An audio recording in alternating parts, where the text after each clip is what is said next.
Please get ready for a dictation of transcription number 322 from Sir Kailash Chandra magazine. 5 seconds. Start. Deputy Chairman, while moving this resolution, I would like to request the House and the Government and the Prime Minister in particular not to take this resolution as one moved by this or that party, but as reflecting the feelings of our countrymen, at least of a very considerable section of our countrymen. Those feelings are reflected, if I may mention, in the resolution that was moved by the All India Congress Committee itself, and to cite another example, in the statements of an eminent statesman like Rajaji. In fact, he has launched a campaign for our withdrawal from the Commonwealth.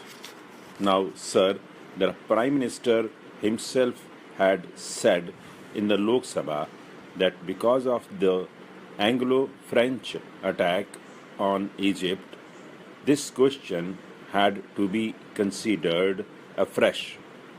It is today not only a question of sentiment or moral attitude or of our past attitude towards any association with the Britishers, but it is something more than that. Sir, if I borrow the phrase of the Prime Minister himself, we have to look at this question in a larger perspective, the perspective of war and peace, though these factors also count as very important in the consideration of this matter. In the past, the whole stand of our national movement was for complete dissociation from the British Commonwealth. When that stand was reversed in 1949, the country was not given an adequate explanation as to why that stand was reversed. The Prime Minister certainly gave some explanations in the Constituent Assembly and in his public speeches.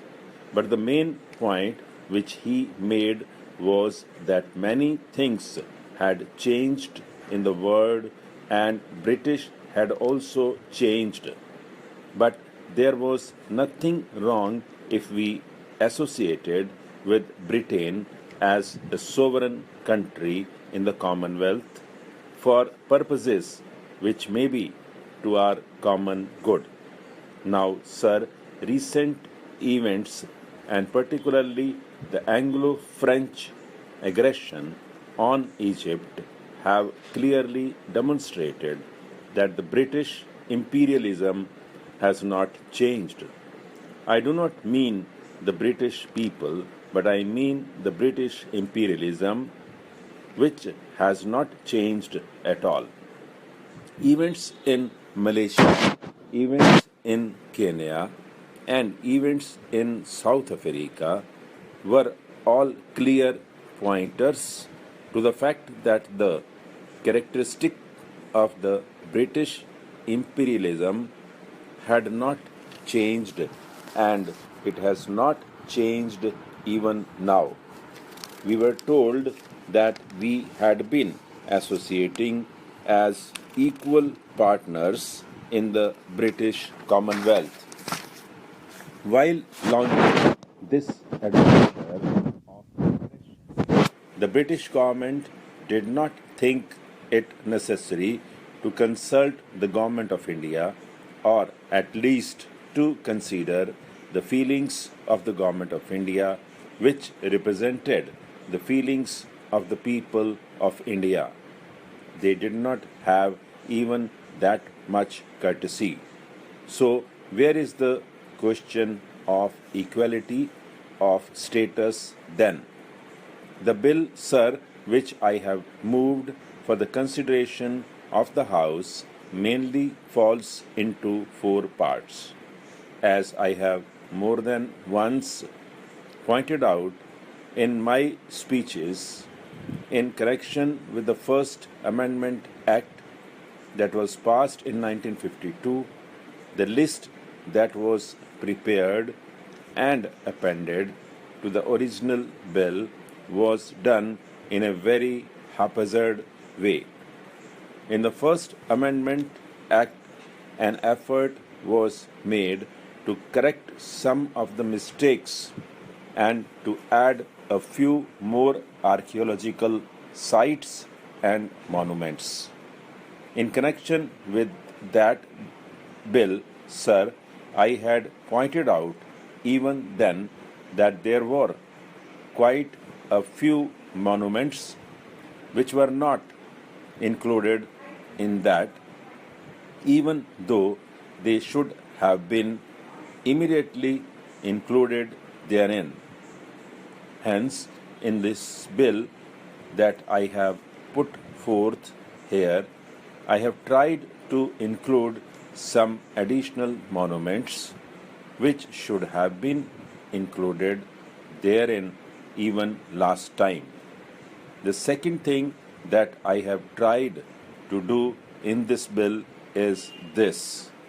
In the original act as well as even after the First Amendment Act, there remained quite a few mistakes, very patent mistakes, which need to be corrected.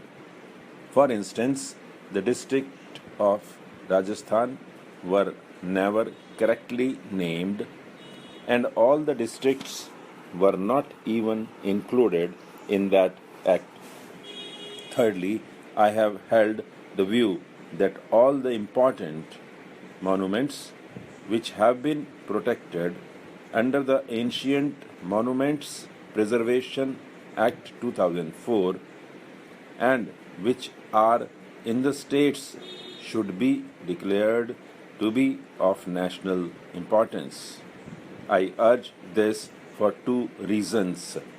Firstly, I have always been of the view that there is no reason why, just because certain actions can be taken and certain moves can be made in the states under that Act of 2004, those monuments should not be declared to be of national importance.